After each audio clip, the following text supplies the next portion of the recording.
Hey guys, I'm Comeback Craig, and today we're talking about incapacitating episodes, which are the main factor in VA ratings. The way the VA defines incapacitating episodes varies by disorder, but generally speaking, anytime you're confined to your bed or must seek immediate medical treatment, you will qualify.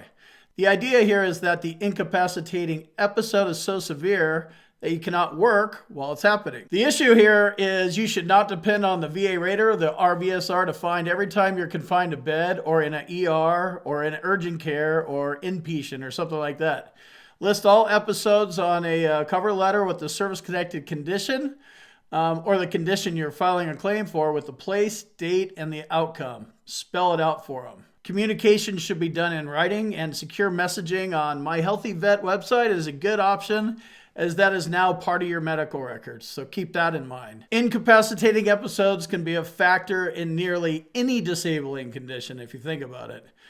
You might see this most commonly in seizure disorders, back pain disorders, digestive system conditions, arthritis, eye conditions, or respiratory conditions. But these criteria can also apply to conditions like diabetes, immune disorders, and even skin conditions. So it's all over the board. It shows up when you're looking, doing your research for your disability. You're going to see incapacitating episodes here and there, and that's what we're talking about. Varies. It's wide-ranging depending on what your disability is. All right, let's take a look at a couple of other examples. Mental illness disabilities can be incapacitating.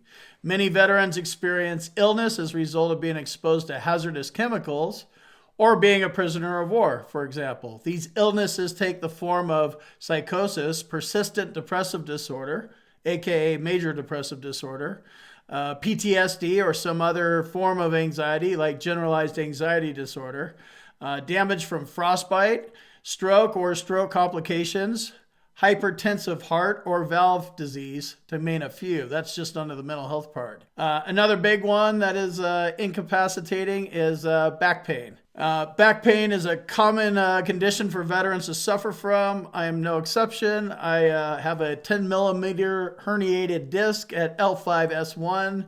I get radiculopathy shooting down my legs, and it is incapacitating for me, for sure, from time to time.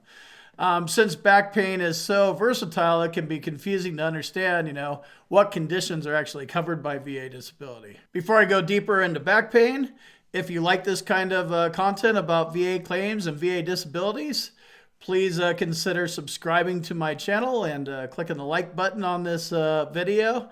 And have you had incapacitating episodes? Please leave a comment below. Also, if you need help with your VA claim, you can sign up below at combatcraigwins.com.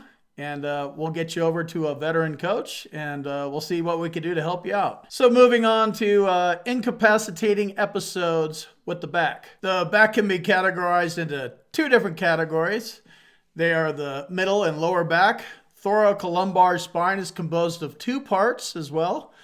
These parts are known as the thoracic spine and the lumbar spine. Also, the neck can be considered part of the spine. Many veterans experience pain in these areas of the spine as a result of specific conditions.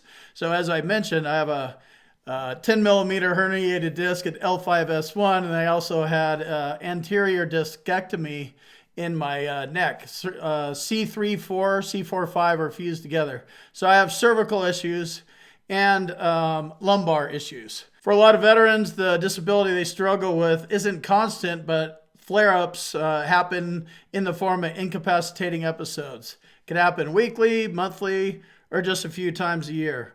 The frequency of and the severity of the incapacitating episode is often the key factor in deciding how much to increase your VA disability rating. So wanted to just kind of cover incapacitating episodes, break it down for you a little bit, see if it applies to you, so you can see if it's something that is present in your body and how you might be able to use it in your own VA claim. Totally unrelated to incapacitating episodes, but relevant to all veterans, is that we're getting a pay raise in 2021, and the cost of living adjustment will go up 1.3% on December 1st, 2021. Click on the thumbnail right here, and I'll teach you a little bit more about that whole deal.